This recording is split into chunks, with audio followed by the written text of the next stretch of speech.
तो माफ़ी किस बात की मांगे? माफ़ी इस बात की मांगे कि जनता की बात कर रहे थे। माफ़ी इस बात की मांगे जो युवा आक्रोशित है अग्निवीर स्कीम को लेकर, उसके लिए मांगे। क्या वो उसके लिए माफ़ी मांगे कि जो युवा बेरोज़गार हैं और उसके बारे में वो चर्चा कर रहे हैं संसद में, उसके लिए मांगे? या वो ये मांगे कि जो महिलाओं के सम्मान और अधिकार की बात कर रहे हैं उसके लिए माफ़ी मांगे? या वो मणिपुर की बात उठाते हैं, मणिपुर में चल रहे सिविल वॉर की बात उठाते हैं, उसकी मांगे? क्या उसकी मांगे जहां दिखाते हैं भारतीय जनता पार्टी का क्या सही मुखौटा बनाया हुआ है, जहां हिंदू धर्म का इस्तेमाल अपनी राजनीतिक महत्वाकांक्षाओं के लिए इस्तेमाल किया जा रहा है? वो हिंदू धर्म जो लोगों को प्यार और भाईचारा सिखाता है, वो हिंदू धर्म जिसमें भारत में 4 और धर्मों को जन्म दिया है, उसको आप सिर्फ नफरत और जहर में घोल कर दे रहे हैं। तो वो अगर आपका मुखौटा उजागर करते हैं तो उससे आपको उसके लिए माफ़ी मांगे। वो जो जन की बात नहीं करते हैं, जो मन की बात करते हैं, आज जब जनता की आवाज़ सुनी है तो तिलमिलाए हुए हैं, कि वो जानते हैं यही वो जनता का प्यार और विश्वास है जिन्होंने राहुल गांधी जी को आज एलओपी की पदवी दी है।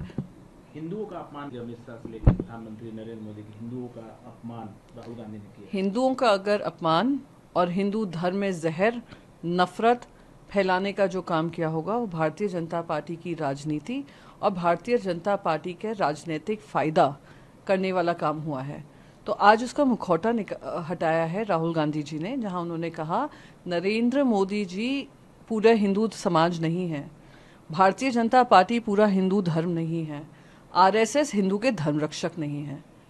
हम हिंदू जो हैं, भगवान श्री शिव हो, श्री गणेश हो, विष्णु हो, भगवान श्री राम हो, श्री कृष्ण का अवतार हो, या नरसिंह भगवान का अवतार हो, उनमें सबने अधर्म के खिलाफ लड़ाई की और उन्होंने हमें एक रास्ता दिखाया। मैंने फिर से दोहराऊंगी, वो हिंदू धर्म जिस धरती पे 4 और धर्मों को जन्म देता हो, उससे ज़्यादा मैं कहती हूँ इंक्लूसिव धर्म नहीं है। उसमें आपने जो नफरत घोलने का काम किया और जनता को आपस में भिड़वाया है, मंगलसूत्र से लेकर मुसलमानों तक, घुसपैठियों तक, मटन मच्छी सब लाकर, मुजरा तक लाकर आपने जो काम किया, वो अगर आपको आईना दिखा रहे थे, जो तिलमिलाहट है वो उसी आईने के चलता हुआ एक जीता जागता उदाहरण है। तो माफ़ी किस बात की मांगे? माफ़ी इस बात की मांगे कि जनता की बात कर रहे थे। माफ़ी इस बात की मांगे जो युवा आक्रोशित है अग्निवीर स्कीम को लेकर, उसके लिए मांगे। क्या वो उसके लिए माफ़ी मांगे कि जो युवा बेरोज़गार हैं और उसके बारे में वो चर्चा कर रहे हैं संसद में, उसके लिए मांगे? या वो ये मांगे कि जो महिलाओं के सम्मान और अधिकार की बात कर रहे हैं उसके लिए माफ़ी मांगे? या वो मणिपुर की बात उठाते हैं, मणिपुर में चल रहे सिविल वॉर की बात उठाते हैं, उसकी मांगे? क्या उसकी मांगे जहां दिखाते हैं भारतीय जनता पार्टी का क्या सही मुखौटा बनाया हुआ है, जहां हिंदू धर्म का इस्तेमाल अपनी राजनीतिक महत्वाकांक्षाओं के लिए इस्तेमाल किया जा रहा है, वो हिंदू धर्म जो लोगों को प्यार और भाईचारा सिखाता है, वो हिंदू धर्म जिसमें भारत में 4 और धर्मों को जन्म दिया है, उसको आप सिर्फ नफरत और जहर में घोल कर दे रहे हैं। तो वो अगर आपका मुखौटा उजागर करते हैं तो उससे आपको उसके लिए माफ़ी मांगे।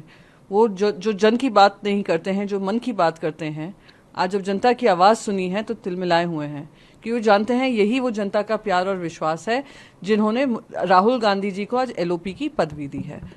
हिंदुओं का अपमान, अमित शाह से लेकर प्रधानमंत्री नरेंद्र मोदी के हिंदुओं का अपमान राहुल गांधी ने किया। हिंदुओं का अगर अपमान और हिंदू धर्म में जहर, नफरत फैलाने का जो काम किया होगा, वो भारतीय जनता पार्टी की राजनीति और भारतीय जनता पार्टी के राजनीतिक फायदा करने वाला काम हुआ है। तो आज उसका मुखौटा हटाया है राहुल गांधी जी ने, जहां उन्होंने कहा नरेंद्र मोदी जी पूरा हिंदू समाज नहीं है, भारतीय जनता पार्टी पूरा हिंदू धर्म नहीं है, आरएसएस हिंदू के धर्म रक्षक नहीं है। हम हिंदू जो हैं, भगवान श्री शिव हो, श्री गणेश हो, विष्णु हो, भगवान श्री राम हो, श्री कृष्ण का अवतार हो, या नरसिंह भगवान का अवतार हो, उनमें सबने अधर्म के खिलाफ लड़ाई की और उन्होंने हमें एक रास्ता दिखाया। मैंने फिर से दोहराऊंगी, वो हिंदू धर्म जिस धरती पे 4 और धर्मों को जन्म देता हो, उससे ज़्यादा मैं कहती हूँ इंक्लूसिव धर्म नहीं है। उसमें आपने जो नफरत घोलने का काम किया और जनता को आपस में भिड़वाया है, मंगलसूत्र से लेकर मुसलमानों तक, घुसपैठियों तक, मटन मच्छी सब लाकर, मुजरा तक लाकर आपने जो काम किया, वो अगर आपको आईना दिखा रहे थे, जो तिलमिलाहट है वो उसी आईने के चलता हुआ एक जीता जागता उदाहरण है।